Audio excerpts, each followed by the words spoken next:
سلام رفقا، من شاهرخم و اینجا فارسی ریکپسه. امروز قراره فیلم فرست بلاد محصول سال 1982 رو براتون خلاصه کنیم. جا داره این نکته رو بهتون بگم که این ویدیو داستان فیلم رو به طور کامل لو میده و اگه با این قضیه مشکلی ندارید میتونید با خیال راحت به دیدن ویدیو ادامه بدید.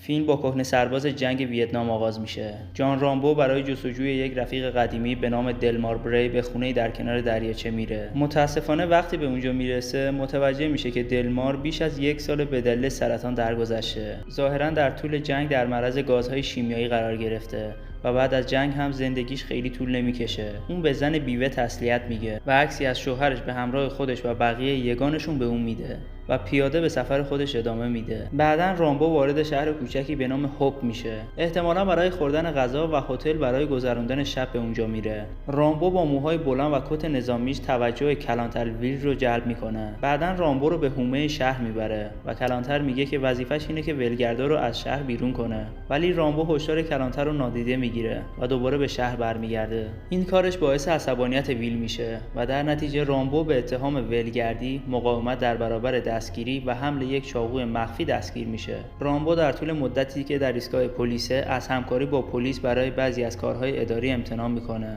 و باعث میشه که معاون رئیس پلیس آرت گالت با اون بدرفتاری کنه.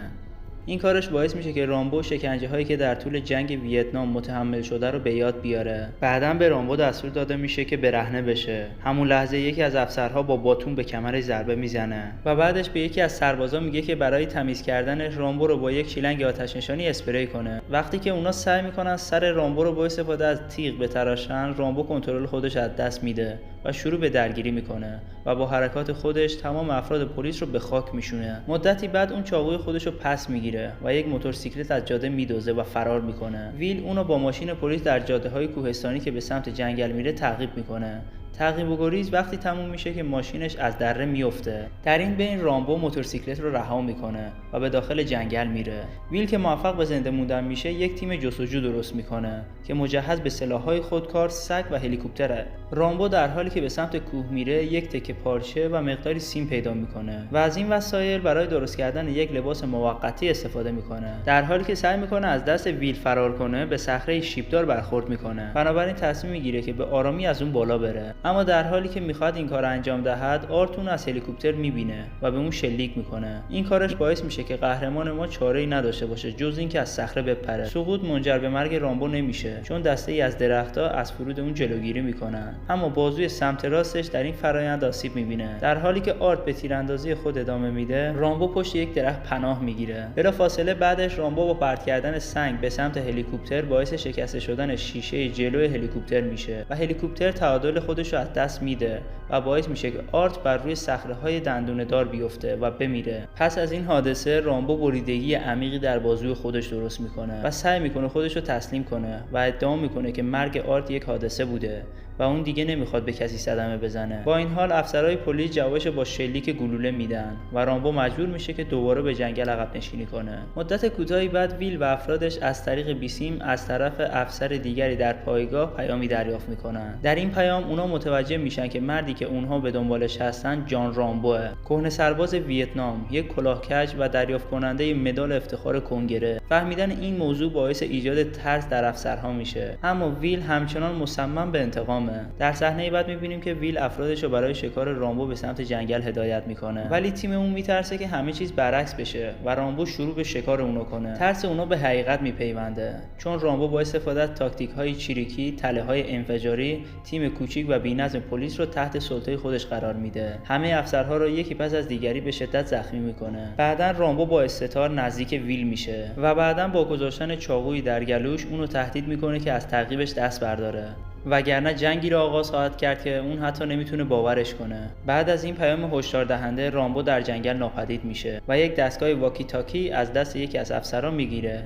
بعدا میبینیم که یک کمپ نظامی در نزدیکی جنگل برپا شده و هم گشت ایالتی و هم گارد ملی برای کمک به ویل در دستگیری رامبو به اونجا اومدن. یکی از افسرها در حال انتقال پیام به رامبوه که رامبو هم از طرف دیگه از طریق بیسیمی که دزدیده داره گوش میده. افسرها اشاره میکنن که از هر طرف توسط نیروها اونو محاصره کردن. اندکی بعد سرهنگ سم تراتمن عضو نیروی ویژه ایالات متحده خود رو به عنوان مربی رامبو و فرمانده سابق معرفی میکنه. اون به کلانتر میگه که رامبو برای زنده موندن در محیط‌های خشن و درگیر شدن با افراد قوی‌تر از خودش در نبرد آموزش دیده شده. سم توصیه میکنه که به رامبو اجازه بدن تا به شهر دیگری فرار کنه تا اوضاع رو درست کنه و به رامبو اجازه داده بشه که با آرامش تسلیم بشه. با این حال ویل که مطمئن تعداد افرادش خیلی زیاده و میتونه جلوی رامبو رو بگیره، از توجه به توصیه‌های سم چشم پوشی میکنه و بعدش ویل از سم میخواد که از طریق کانال بیسیم با رامبو صحبت کنه و سعی کنه تا اونو متقاعد کنه که خودش تسلیم بشه. با این حال رامبو از تسلیم شدن خودداری میکنه و در عوض ویل و افرادش رو به خاطر آزار و اذیت محکوم میکنه و میگه اونها جنگو شروع کردن. بعدش رامبو بیسیم رو خاموش میکنه، اما بدون اینکه بدونه مردان ویل تا اون زمان تونستن موقعیت رامبو رو در کوهستان پیدا کنن. در همین حال در جنگل رامبو به طرز ماهرانه یه خوک وحشی رو شکار میکنه و به معدن متروکه میره. در اونجا یک آتش درست میکنه تا غذای خودش رو بپزه و شب رو در اونجا استراحت کنه. با طلوع صبح روز بعد یک گروه از گارد ملی ورودی معدن متروکه رو احاطه کردن و رامبو رو در گوشه گیر میندازن. سربازا بدون توجه به دستورات ویل برای منتظر رسیدن رامبو شروع به تیراندازی به سمت معدن میکنن. اونا یک موشک شلیک میکنن و ورودی معدن فرو میریزه و رامبو رو در داخلش به دام میندازن. اونا با این باور که رامبو کشته شده شروع به خوشحالی پیروزی میکنن. با این حال اونا نمیدونن که اون تونسته با فرار به عمق تونل زنده بمونه. در داخل تونل رامبو مقداری سوخت قدیمی پیدا میکنه و تکه‌هایی از لباس خودش رو میسوزونه تا یک مشعل درست کنه. اون هوشمندانه از شعله به عنوان نشانگر جریان هوا استفاده میکنه تا راهی برای رفتن به سطح پیدا کنه. بعدا اون به اعماق معدن میره و در آبهای آلوده به موش‌ها برخورد میکنه. بعد از مدتی جستجو رامبو سرانجام راهی برای خروج پیدا میکنه، ولی اون احتیاط میکنه تا از افسرهایی که تعقیبش میکنن پنهان بمونه. رامبو یک کامیون ارتش ایالات متحده که در حال حرکت است رو میدزده که به نظر میرسه یک مسلسل M60 و مهمات زیادی رو حمل کنه. اون راننده رو بیرون میندازه و ماشین رو از سطح راهش پرت میکنه و برمیگرده به شهر. پس از مدتی راننده کامیون خبر زنده موندن رامبو رو به کلانتری اطلاع میده. این خبر ویل رو شوکه میکنه. ویل با عصبانیت دستور میده که فوراً رامبو رو بکشن. بعداً رامبو چند افسر پلیس رو میبینه که با ماشین در حال تعقیب کردنش هستن. رامبو ابتدا سعی میکنه که اونا رو نادیده بگیره، اما وقتی مامورا به سمت رامبو شلیک میکنن این کارش باعث عصبانیت رامبو میشه و اون به ماشین پلیس ها ضربه محکمی میزنه و در نتیجه باعث میشه که تصادف کنن. چند لحظه بعد رامبو با گروهی از پلیس ها روبرو میشه که در انتهای پل راه اونو بستن. با این حال به جای اینکه سرعتش رو کاهش بده با سرعت زیادی سد محاصره رو از بین میبره. بعداً رامبو برای پرت کردن حواس افسرها یک پمپ بنزین رو با مسلسل M60 آتیش میزنه. سپس در حالی که ساکنان در حال فرار کردن هستند در شهر تیراندازی میکنه. ویل به همه غیرنظامی ها دستور میده که خیابان ها رو تخلیه کنن و در جای امنی پناه بگیرن و بعدش آماده میشه تا بره دنبال رامبو. ولی همون لحظه سم به اون نزدیک میشه. سم که میدونه کلانتر مغلوب شده سعی میکنه ویل رو متقاعد کنه تا دیگه با رامبو کاری نداشته باشه، ولی ویل قبول نمیکنه و خودش رو مسلح میکنه و میره پشت بام ساختمون و میخواد یک بار برای همیشه به این کار پایان بده. در همین حال رامبو با استفاده از تجربه خود در تاکتیک های چریکی بیشتر نورهای شهر رو خاموش میکنه و قسمتی از شهر کاملا تاریک میشه. مدت کوتاهی بعد اون به یک مغازه لوازم ورزشی که در نزدیکی ایستگاه پلیس قرار داره نفوذ میکنه. اون برای حواس پرتی بارود و مهمات دیگر رو روی زمین میندازه و اونا رو به آتیش میکشه. یک لحظه رامبو ویل رو روی پشت بام میبینه، برای همین با احتیاط وارد ایستگاه پلیس میشه تا با اون مقابله کنه. رامبو با دونستن اینکه کلانتر روی پشت بام قرار داره به نورافکنا تیراندازی میکنه و از آتشی که درست شده به عنوان تومه استفاده میکنه و همونطور که انتظار داشت ویل بلافاصله به اون شلیک میکنه.